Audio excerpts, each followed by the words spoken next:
kulanti wanaagsan saaxiibayaal war degdeg ah oo hadda soo dhacay madaxweynaha Soomaaliya Hassan Sheikh Mohamud oo durba sii tagay goobtii loo diyaariyay inay ka dhacdo xarig jarka biyo xireenka weyn ee webiga Nile muuqaalo la helay ayaana muujinaya in madaxweyne Hassan Sheikh Mohamud uu ka amabaxay magaalada Addis Ababa ee dalka Ethiopia bal la daawo muuqaalkan عدونا دبل ترك قوليستي وقفنا دقني قسيقين مثل كي ويني نبديتك عيدا كان وديار وانا داري نبدي هيلكوض ولا واندوبي ويلا شنا ويدورا وكوماندوس دوش الصاري كوعوية قلنا تيا دنبيلي كاتشان دونا توسكا دالخرية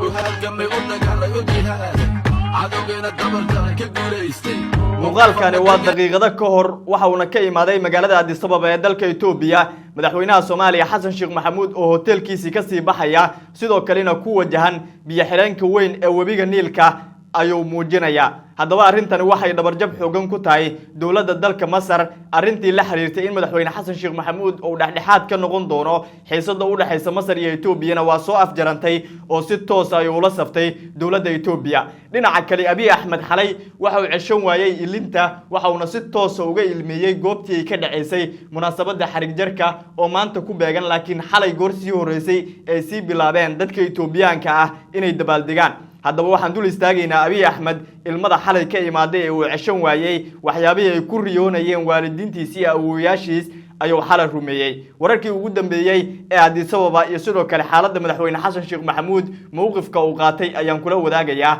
adigana ugu horeyn maxay kula tahay wadada uu qaaday ama dhabaha uu cagta saaray madaxweyne Hassan Sheikh Mohamud ma yahay kii dawladnimada hagi lahaa mise waa uu ku qaldamay oo dawladda Masar inuu la joogo ayaa u wanaagsaneed aragtidaada xur ayaad u tahay nala wadaag muuqaalkana si share garay haddii aad ku cusub tahay janaalkeena subscribe dhaho si ay ku soo gaareen xogaha iyo update-ka aan halkan ku soo gudbino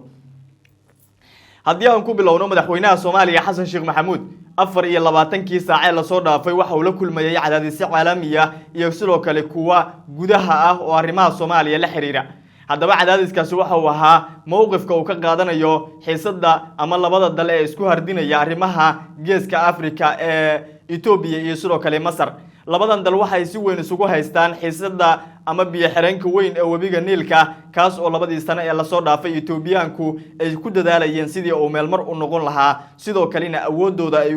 uga dhigi lahaayeen mid meel mar ah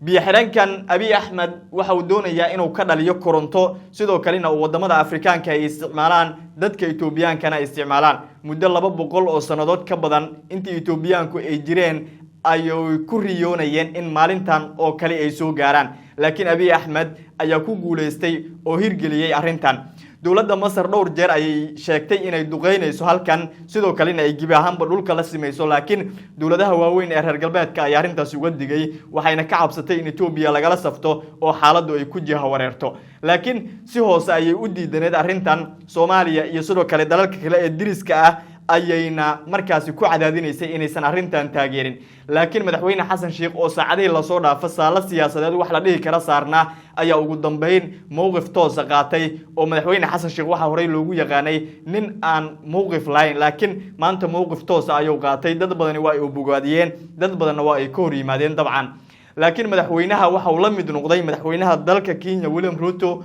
iyo madaxweynaha dalka Djibouti ee aan walaalahanay Ismaaciil Umar Geele labadaas madaxweyne mowqif toos ay ka qaateen oo ay ka qayb galayaan si toos ah biyo xireenka webiga Nile-ka Abiy Ahmed ayayna saaxiibo dhow halka madaxweynaha Soomaaliya Hassan Sheikh Mohamud ay saacadii la soo dhaafay dawladda dalka Masar ay si weyn u cadaadinaysay bareesharkii ugu weynaana ay saareysay arrimaha Soomaaliya kama marnayn oo dadka Soomaaliyeed arintan si weyn ayay indhaha ugu hayeen waxayna eegayeen madaxweynuhu go'aanka iyo mowqifka rasmiga ah ee uu ka qaato madaxweyne Hassan Sheikh labadaas qodob uu baa hortii la saacadii la soo dhaafay inuu Masar la safto iyo inuu Ethiopia la safto laakiin Masar uma ekeynay sidaas ku tagayso xiriirkan ay ugu jarayso Soomaaliya oo waxay doonaysaa inay ciidamadoodu qayb ka noqdaan ciidamada nabad ilaalinta ee midowga Afrika Ethiopia hadii ay uga adkaatay biyo xireenka webiga Nile-ka ay mar kale kula dagaalanto arrimaha gudaha ee Soomaaliya si halkaasi ay saameynteeda gobolka geeska Afrika ay u sii xoojiso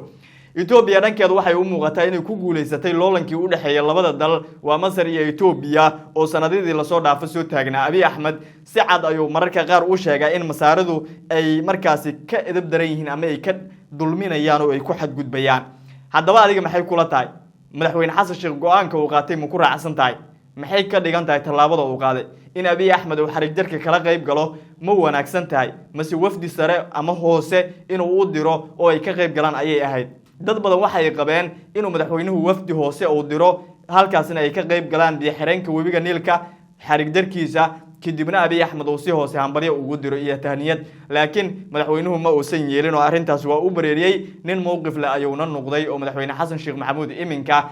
hadalladii lagu xaman jiray ee mowqif male iyo xaggaanay ka dhacday waa iska riixay oo arintaas gees ayuu isaga riixay adiga aragtidaada xur ayaad u tahay madaxweynaha ma ku saxan yahay go'aanka uu qaatay mise waa ku qaldan yahay aragtidaada nala wada qaybta hoose markan aan eegno ra'iisul wasaaraha dalka Ethiopia Abiy Ahmed sida aad sawirkan ka arkaysaan xalay ilmada ayuu ceshan waaye afka ayuu na furtay laakiin waxa dad badan ay dhaheen hadii uu biyo xireen oo webi oo sidan markaas ula ilmeynayo ilmada uu ceshan waaye muxuu sameyn lahaa hadii bad dhan uu heli lahaa dabcan ooyinta ku xigta waxay dadku sheegeen inay tahay inuu soo gaaro badda cas oo Somalia iyo Eritrea meel kamid oo Ethiopia ay ka doonayso laakiin ninkan xalay waa uu ka yaabsaday dadkii Ethiopiaanka ahaa oo afka ayuu furtay waxa uu na sheegay inay tahay riya ay awooyaashiis ku riyoon jireen inay farxad weyn u tahay inuu caawa siga rumeeyay warbaahinta ayuu la hadlay waxa uu na sheegay in caawa oo kale uu sugayay ayna farxad weyn u tahay inuu xilligan soo gaaray cimrigiisu oo uusan ka horgeeriyoon Abiy Ahmed sida caadiga waxa ku furan marxalada waaweyn iyo muujada mucaarad ah iyo sidoo kale jabhada ayaa ka jira dalka Ethiopia oo dalka Ethiopia marka la eego jabhadaha tirabeelka ah ee ka jira waxa uu ku sii socdaa xaalad u eg midii Soomaaliya ku jirtay 1980 sababtoo ah jabhadii ugu badnaa ayaa ka aasaasan Somali galbeed jabhada ayaa ka aasaasan Oromada Tigre dhammaan jabhada ayaa halkaas ka jira laakiin xilligan waxa la sheegay inuu isu diyaarinayo sidii uu dagaal culus ugu qaadi lahaa dalka Eritrea oo 1990kii awood military isaga muquuniyay sidoo kale iska reebay Ethiopia dal madax banaana loo aqoonsaday iminka waxa uu doonayaa markii in dagaal uu geliyo jabhadahaasi kala duwan sidoo kale jabhadahaas markii uu dagaal geliyo kadib waxa uu doonayaa inuu ku mideeyo oo dalku waxa uu ku jiray cadow intuu yiraahdo oo Eritrea sidaasi uu ku midoobo sidoo kale waxa halkaas ujeedada ah uu ka leeyahay inay soo celiyaan dekada casab oo Eritrea dhankeeda u go'day 1990kii markii ay labada dal ay wada dagaalameen haddaba Soomaaliya marxaladtaas lamid ah ayay martay oo Somaliland ayaa goosatay 1990kii markii ay dhacday dawladii dhexe ee Soomaaliya tan laftirkeeda markii ay dhacday dawladii Mangiste Hele Maryam ayay go'een nimankan oo Eritreanka iminka isugu magac daray taasi ayaana keentay in loo aqoonsado dal ka madax banaan inteeda kale laakiin Abiy Ahmed oo dhowr jeer warbaahinta waraysiga waxa uu sheegay in qalad ay galeen awooyaashiis iyo adeeradiis iyo walaalihiis iyo saaxiibadiis Ethiopiaanka madax hore ugu soo noqday ay iminka uu doonayo ama uu ku tahamayo inuu dib u saxo lama oga sida uu ku saxi doono dagaal ayuu soo ku tashanay xilligan waliba xogaha hordhaca la helayo waxay tilmaamayaan ee warbaahinta caalamiga ah ee qorayso in Ethiopia ay doonayso inay diyaarad dagaal isticmaasho sidoo kale ay duqeyso qaybo kamida dhulka Eritrea gaar ahaan kaabayaasha muhiimka ah ee dhaqaalaha laakiin Eritrea laftirkeedu waxay haysataa awood ciidan oo aan la istaashan karin inkastoo 15 jeer ka badan ay Ethiopiaanku ku saddex jibaarmaan dadka Eritreanka waa dad aad u yar oo marka la eego 20 milyan xataa madam kuwaana waa 150 milyan laakiin las tira lama sheegay taya ayaa la iska rabaa sida ay dad badan qabaan haddaba adiga maxay kula tahay Abiy Ahmed inuu sidan u ooyo maxay ka dhigan tahay hadii uu bad heli lahaa muxuu sameyn lahaa maadaama wabigii asiga lahaa oo biyo xireen la u sameeyay oo sidan u ooyo sidan ugu faraxsan yahay maalintii uu badda casqabsado oo dhexda ka istaago maalintaasi sidoo dareemaya dad badan ayaa is weydiinaya adigana aragtidaada nala wadaag muuqaalka si share garay hadii aad ku cusub tahay channelkeena subscribe dhaho si ay ku soo gaaraan xogaha iyo update-ka degdega ah ee aan halkan ku soo gudbino mahadsanidin Excellencies, ladies and gentlemen, His Excellency President Abiye Ahmed, Prime Minister of the Federal Republic of Ethiopia, Excellencies, heads of states and governments and delegations. It's a great honor for me to be here and share the Somalis' views and positions in this important summit of African climate. Somalia has been a victim for the climate change for a long time and has been very busy for building institutions that cover most of its resilience, and importance of the climate excellence. On behalf of the Federal Republic of Somalia, I extend our deep gratitude to the government and the people of Ethiopia and to the African Union Commission for hosting the second Africa Climate Summit in this great city, Addis Ababa. We gather under a vital, timely theme, accelerating global climate solutions, financing for Africa's resilience and green development. Somalia stands in full alignment with this vision, prioritizing Africa-led solutions and mobilization of accessible and affordable climate finance at scale. Somalia's contribution to the global greenhouse gases emission is insignificant. However, we are among the world's most climate vulnerable nations, suffering from recurrent climate shocks that are painful to endure. Climate crisis is taking a heavy toll on Somali people. Between 2021 and 2023, our country endured the most severe drought in 4 decades, affecting 7.8 million people, nearly half of the population. This resulted in a widespread food insecurity, loss of livelihoods, and millions of internally displaced people, further compounding our already challenging socio-economic and security landscape.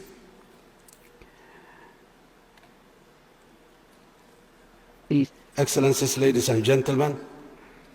priorities anchored in the African agenda, the Nairobi Declaration of 2023 during the first African Climate Summit set a continental course to expand Africa's renewable generation to 300 gigawatts by 2030. This requires around $600 billion and reforms of the global financial architecture so that no longer nations must choose between development and climate action. It's also called for operationalization of the loss and damage fund and elevating Africa's role in integrity-based carbon markets. Somalia stands firmly behind this agenda. Guided by that vision and our national determined contribution, Somalia's climate priorities are clear. Number 1, protect lives and livelihoods through adaptation at scale. Our NDC 3.0 estimated $6.3 billion is needed for adaptation in 2025-2035, covering a climate-smart agriculture and livestock, water security, health, disaster preparedness, resilient human settlement, coastal protection, fisheries, clean energy access, and land restoration. Number 2, advanced early warning and risk management. We are working with the World Meteorological Organization and partners to strengthen hydromet and early warning services aligned with the UN's early warning for all by 2027 initiative. In this regard, Somalia is also in the process of establishing its National Meteorological Office, which has already been endorsed by the Cabinet and is now awaiting approval by the Parliament. Number 3, accelerating affordable energy. Electrification remains too low and too costly. Electricity access in Somalia is below 50%, with pronounced urban-rural gaps. Somalia will expand decentralized renewable energy and mini grids where the grid is distant, leveraging exceptional solar and significant wind potential. 4. Unlock the blue economy. Sustainable fisheries can boost livelihoods through investment in coastal resiliency, cold chain infrastructure, and habitat restoration, ensuring food security, economic growth, and a stronger climate adaptation for coastal communities. 5. Curb deforestation and charcoal. We are committed to enforcing the UN Security Council ban on Somali charcoal exports and providing viable clean energy alternative and greening programs in the country where we lost forests due to charcoal. What we have done, Somalia's achievement, Somalia is the first country in the East Africa to submit its NDC 3.0, demonstrating leadership and readiness to implement ambitious climate action. In 2022, we launched Green Somalia Initiative campaign to plant 10 million trees, and in 2023, we joined the Great Green Wall Initiative with a 10 million pledge to combat deforestation and biodiversity loss. We have established the policy and institutional framework to mobilize climate finance with the establishment of the National Climate Fund for the first time in Somalia. The Green Climate Fund announced an accelerated 100 million partnership for Somalia in 2024, and both GEF and the Adaptation Fund are meaningfully engaging with our government. Somalia's epic debt relief of 4.5 billion lowered debt from 64% of the GDP in 2018 to below 6% by the end of 2023, creating room to invest in climate resilience. Our government is also focused on increasing domestic revenue, further strengthening public financial management, and creating a conducive investment environment to attract investment to enhance resilience building.